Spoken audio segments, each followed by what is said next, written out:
आपका स्वागत है दृष्टि लर्निंग में। आप अभी तक दृष्टि लर्निंग को सब्सक्राइब नहीं किए हैं तो प्लीज़ सब्सक्राइब कर दीजिए, लाइक करिए और बेल आइकन को ऑल पर दबाइए, क्यों जिससे कि मेरे आने वाले लेटेस्ट वीडियो का नोटिफिकेशन आपके पास पहले जाए और आप उसको अटेंड कर पाएँ। तो हम आज पढ़ने वाले हैं साइंस का क्लास 8 का जो चैप्टर नंबर 1 है उसको पढ़ने वाले हैं आज हम। इसका नाम है फसल उत्पादन एवं प्रबंधन। जैसे कि आप देख सकते हैं फसल उत्पादन एवं प्रबंधन क्लास 8 का है भाइयों। क्लास 8 का है भाइयों, चैप्टर नंबर 1 है, आप जैसे कि देख सकते हैं। तो जैसे कि इसका चैप्टर ही दिया हुआ है फसल एवं प्रबंधन, तो फसल एवं प्रबंधन, तो इसमें बात है पहले फसल पढ़ना है। पहले तो फसल के बारे में हमें जानना है। तो फसल का ये रहा, इसका परिभाषा आप देख सकते हैं। जब एक ही प्रकार के पौधे किसी स्थान पर बड़े पैमाने पर उगाए जाते हैं तो उसे फसल कहते हैं। जब एक ही प्रकार के पौधे, यानी गेहूँ तो गेहूँ, और धान का तो धान का, मक्का का तो मक्का का, और सोयाबीन का तो सोयाबीन का, मतलब किसी भी चीज़ का पौधों बड़े पैमाने पर एक ही स्थान पर। तो देखिए यहाँ पे थोड़ी सी गड़बड़ हो गई है, ये टाइपिंग में गलती हुआ है। यहाँ पे स्थान लिखा हुआ है, इसके जगह पे स्थान होगा, तो इसको स्थान लिख लेंगे हम लोग। वो गलती हो गया है हमसे, कोई बात नहीं, आप उसे सुधार लेंगे। तो अब आगे बढ़ते हैं। इसमें उदाहरण में बहुत सारा हुआ, चावल, गेहूँ और मक्का भी हो सकता है। मक्का और जितने भी फसल हैं सब हो सकते हैं इसके अंतर्गत, फसल के अंतर्गत। तो फसल के मुख्यतः 2 प्रकार हैं। एक और भी है जिन्हें हम जानेंगे, लेकिन 2 प्रकार ज़्यादा ज़रूरी है, इसे हम जानते हैं। पहला तो है खरीफ फसल, ये आप लोग देख रहे हैं। पहला तो है खरीफ फसल, वे फसलें जिन्हें वर्षा ऋतु में बोया जाता है उसे खरीफ फसल कहते हैं। भारत में वर्षा ऋतु सामान्यतः जून से सितंबर तक होती है। उदाहरण है धान, सोयाबीन, मक्का, कपास और मूंगफली। वे फसलों जिन्हें वर्षा ऋतु में बोया जाता है।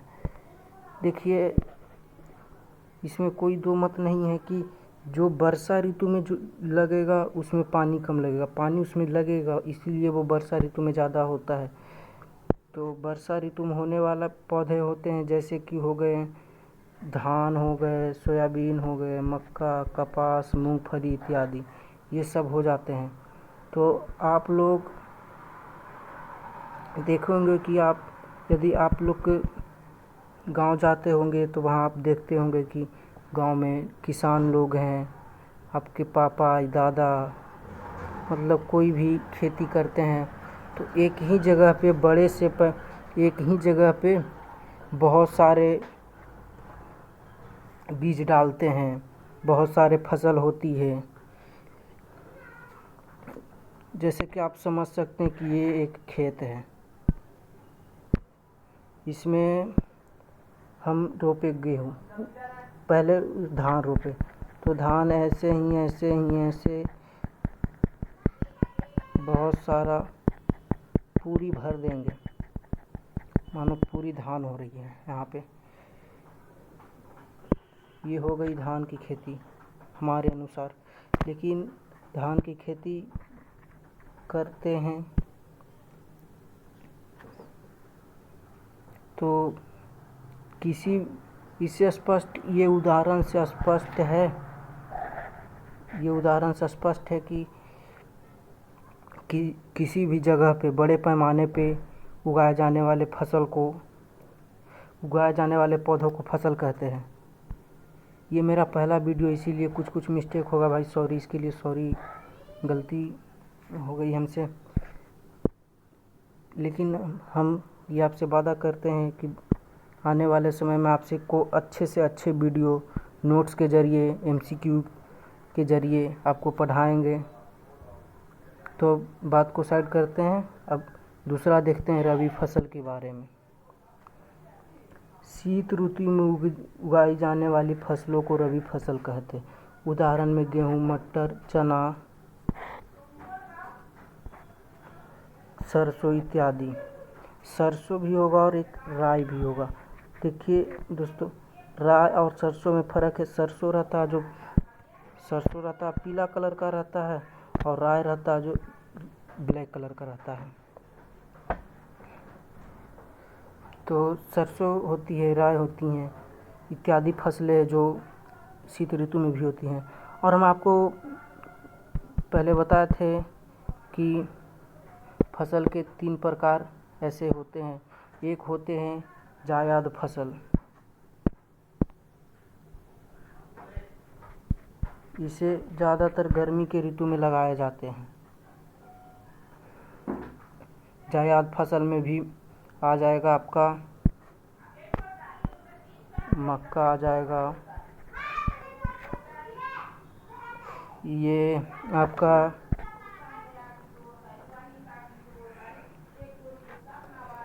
इत्यादि बहुत फसलें होती हैं, मक्का होता है, और ये आपका। तो अब आगे बढ़ते हैं दूसरे। अब कृषि करने के लिए, किसी भी चीज़ के लिए उनकी आवश्यकताएं होती है, पद्धतियां होती हैं। किसी भी काम करने के लिए समय निर्धारित होता है, कौन से समय में ये होना चाहिए, कौन से समय में नहीं होना चाहिए, क्या उसमें लगना चाहिए, सब होता है। तो पौधों को देखभाल के लिए कृषि पद्धति लगाए जाते, कृषि पद्धति के द्वारा होता है। तो कृषि पद्धति को हम लोग देखते हैं दोस्तों। फसल उगाने के लिए किसानों को क्रियाकलाप करते हैं, उन्हें क्रियाकलापों को कृषि पद्धति करते हैं। जैसे कि हमने बताया दोस्तों कि किसी भी काम को करने के लिए पद्धति की ज़रूरत होती है। जैसे आप ड्यूटी जाते हैं तो सुबह उसके लिए आपको बस बैग को सरियाना पड़ता है, उसमें ऑफिस का फाइल रखने पड़ते हैं, आपकी ज़रूरत की फाइलें रहती हैं, इत्यादि चीज़ें रहती हैं, लंच बॉक्स रहता है इत्यादि। तो चलें अब आगे बढ़ते हैं। इसमें पहला होगा मिट्टी तैयार करना। देखिए, मिट्टी तैयार करना हम लोग पढ़ते हैं नोट्स के ज़रिए, तो नोट्स का भी पढ़ना है तो पढ़ रहे हैं, पढ़ते हैं, आगे बढ़ते हैं। इनमें किसानों मिट्टी की जुताई करता है, उनमें बहुत सारे कृषि औजारों का इस्तेमाल करता है। पहले के समय में हल का उपयोग आमतौर से किया जाता था, इसमें एक लोहे का सपाट होता था। आज के समय मिट्टी कल्टीवेटर से तैयार किए जाते हैं, जो ट्रैक्टर में जुड़े होते हैं। देखिए, पहले सभी देशों में इतनी टेक्नोलॉजी विकसित नहीं थी कि, और ज़्यादातर तो भारत में टेक्नोलॉजी उतनी अब विकसित हुई, पहले इतनी विकसित नहीं हुई थी कि लोग ट्रैक्टर चलाएं। तो हम देखें, हाल 10-20 साल पहले भी आप देख सकते हैं हल का ही प्रयोग होता था। अभी भी कुछ ऐसे गांव हैं जहां पे हल का प्रयोग होता है, लगभग वहां हल का भी प्रयोग होता है। लेकिन अब तो ज़्यादातर इलाका में ये ट्रैक्टर में लगे हुए फाल जो आप देख सकते हैं, ये ट्रैक्टर रहा और ये फाल रहा, तो आप देख सकते हैं कि ट्रैक्टर के ज़रिए ही अब ज़्यादातर होता है। ट्रैक्टर हुआ, और इसे कल्टीवेटर कहते हैं। देखिए, कल्टीवेटर भी अनेक तरह के होते हैं। जैसे कि आपने देखा कि सूखी खेतों, जो ज़्यादा सूखी खेतों रहती हैं उसमें ये वाला लगता है। और एक जो जो धान के लिए, धान का सीज़न में जिसका उपयोग होता है वो एक उसको रोटावेटर कहते हैं। ये कल्टीवेटर हो गया और एक रोटावेटर होता है। आप लोगों ने देखा होगा गांव में, उसमें मोटर लगा रहता है दोस्तों। इसमें मोटर नहीं रहता, इसमें लगभग 9 फाली, 3 इधर रहती हैं, 6 इधर रहती हैं। इसी तरह से अब ये ट्रैक्टर के द्वारा ही होता है जुताई, इसे जुताई कहते हैं। अब आगे देखते हैं कृषि पद्धति का दूसरा पद्धति क्या है। अब आगे बढ़ते हैं दोस्तों। अब हो गई बुआई। अब बुआई किसान को फसल उगाने के लिए पहले बो कर लिए, किसी खेत में पहले पानी भी दिया जाता है, लेकिन अब बुआई होगा। इसमें किसानों अच्छे बीजों का चयन करता है। बीजे भी बहुत तरह के होते हैं दोस्तों, जिसमें अच्छी फसल होती है। एक हाइब्रिड होता है, एक नॉर्मल वाला होता है, बहुत तरह का बीजें होती हैं जिसको किसान लोग जो अच्छे तरह से चयन करते हैं। बुआई में भी किसान हलिए कल्टीवेटर का इस्तेमाल करते हैं। इससे मदद से बीज मिट्टी के अंदर मिल जाता है। इसको आज समय में सीड ड्रिल के नाम से जाना जाता है। देखिए दोस्तों, ये इसमें है कि अच्छी से बुआई के लिए हलिए कल्टीवेटर के द्वारा बीज जो है मिट्टी के अंदर जा पाती है। लेकिन हमारे तरफ जो खेत होता है उसे हम देखते हैं तो ऐसे ही देखते हैं कि पहले कल्टीवेटर से एक बार जुताई करवाया जाता है, उसके बाद फिर वो बुआई के लिए बीज का चयन होता है। उसके बाद उसको छींट कर फिर से एक बार उसे जुताई करवाया जाता है, उससे कि वो बीज अंदर चला जाता है। लेकिन ये नया सिस्टम है, हलिए कल्टीवेटर के द्वारा होता है, जिसमें देखिए आप ये देख सकते हैं यही है हलिए कल्टीवेटर। आप देख सकते हैं यही है हलिए कल्टीवेटर।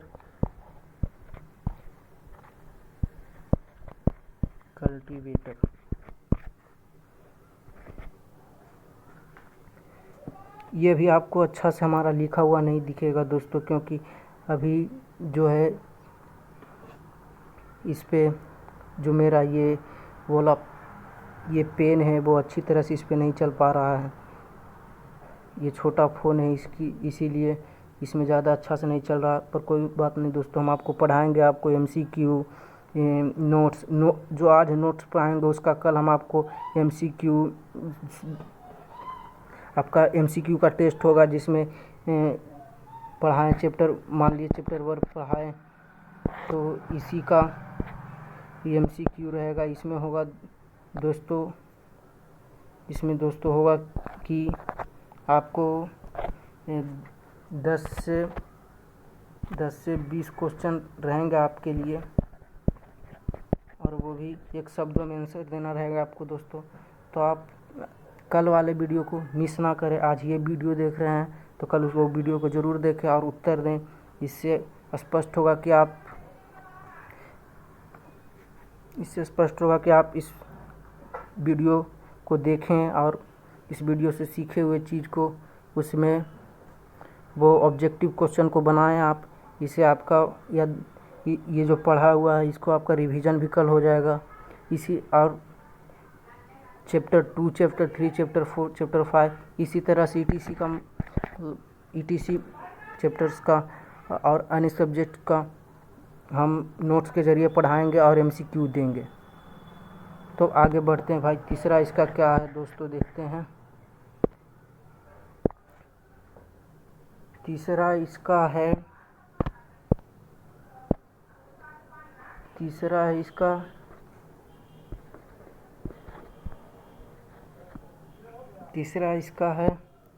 इतना बड़ा लगा रहा है और इस पर ऐसे पानी दूर दूर तक ये सब होता है। जो मशरूम की खेती होती है उसमें कम मात्रा में पानी देने के लिए ऐसा होता है।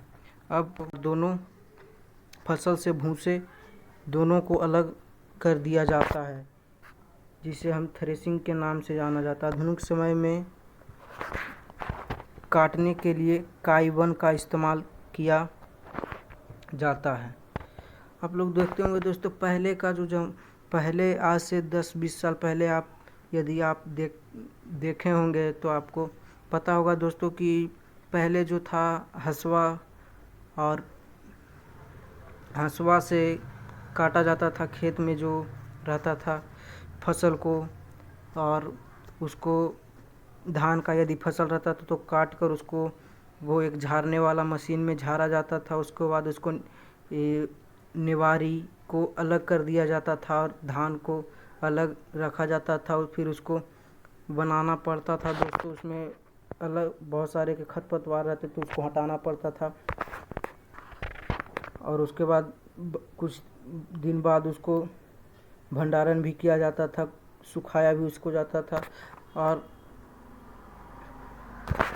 लेकिन अब जो है दोस्तों, अब हार्वेस्टर से कटता है तो धान अलग हो जा रहा है, साफ़ सुथरा एकदम।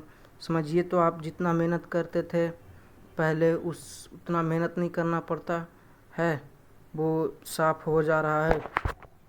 और ये जो पहले निवारी निकलता था भूसा के रूप में निकलता है और उसे खेत में जलाया जाता है। तो देखिए दोस्तों, खेत में जलाने से जो खेत में जलाया जाता है वो भूसा टाइप का रहता है, उससे है कि खेत का ह्यूमस को, खेत को बहुत भारी मात्रा में हानि पहुंचती है। तो इसीलिए मेरे तरफ से तो ये है कि खेत में उसे जलाना नहीं जाना चाहिए। हमारे तरफ भी होता तो हम अपने घर में कहते हैं कि इसे जलाना नहीं जाना चाहिए, गाय को खिलाना चाहिए। तो आप भी इसे खेत का ह्यूमस बरकरार रखने के लिए ऐसा आप भी अपने घर में कह सकते हैं। अब आगे बढ़ते हैं भंडारण। देखिए, सब विधि खत्म करने का बाद अब आता है भंडारण। ये रहा 7वां पद्धति, कृषि पद्धति का 7वां पद्धति भंडारण। फसल की प्राप्ति होने के बाद उसे सुरक्षित रख दिया जाता है, जिसे हम भंडारण कहते हैं। भंडारण में हमें चूहे से, कीटों से, देखिए भाई यहाँ पे ये थोड़ा सा ये हो गया है तो देखते हैं। चूहे और कीटों से फसल की सुरक्षा करनी पड़ती है ताकि उसे खाने के लिए बचाया जा सके। आप लोग जानते होंगे कि भंडारण करने के लिए उसमें कई प्रकार की वो अनाज में दवाइयाँ दिया जाता है, पाउडर दिया जाता है, सुरक्षित स्थान पर रखा जाता है, पानी वानी नहीं जाए इसका पूरा पालन किया जाता है, उसको देखते रहना पड़ता है। हमारे तरफ भी ऐसा ही होता है। अब लोग पक्का घर में उसको रखते हैं, और नहीं पक्का घर है तो उसको दवाई डालकर, पाउडर डालकर, कपड़ा में बांधकर उसमें डालकर फिर भंडारण करते हैं। तो आप लोग इसे सुरक्षा करनी पड़ती है ताकि भविष्य में खाने के लिए उसे रखा जा सकता है। और कोई बेचते भी हैं, खाने के लिए रखते हैं और कुछ बेच देते हैं। ये भी उनका, कई लोगों का खेती है जो उनका घर का उनका देखभाल करता है। जैसे कि उन्हें बेचते हैं तो पैसे होते हैं, पैसे से अन्य काम में वो करते हैं, कपड़े खरीदते हैं, अन्य खाने की सामग्रियाँ खरीदते हैं। उसके बाद वो, अब देखते हैं, ये लास्ट है। हम जैसे बोले थे दोस्तों, हम अपने खाने के चीज़ों से प्राप्त करके, हम अपने खाने को चीज़ें जानवरों से भी प्राप्त करते हैं। इसीलिए हम घरों में पशुओं को पालन करते हैं, उनसे खाद्य पदार्थ हमें प्राप्त होती है। हम पशुपालन कहते हैं, इसे हम पशुपालन कहते हैं। हम अपने खाने की चीज़ों से भी प्राप्त करते हैं। इसके लिए हम घरों में पशुओं को पालते हैं, उनमें खाद्य पदार्थ हमें प्राप्त होती है, जैसे कि दूध हुआ, दूध से गाय या भैंस का दूध हुआ, उसे बेचकर हम पैसे एकत्रित करते हैं, दूध के बदले हम उनसे पैसे लेते हैं, पशुपालन सब करते हैं, अन्य तरह के पशुओं को भी पालते हैं। आज का वीडियो यहीं ख़त्म हुआ और इसका कल MCQ आएगा ज़रूर दोस्तों, आप लोग MCQ का इंतज़ार करना दोस्तों। देखिए जैसे कि 7 बजे से पहले ही हम वीडियो अपलोड कर देंगे, आप देख लेना दोस्तों। Thanks for watching my video. Next video today.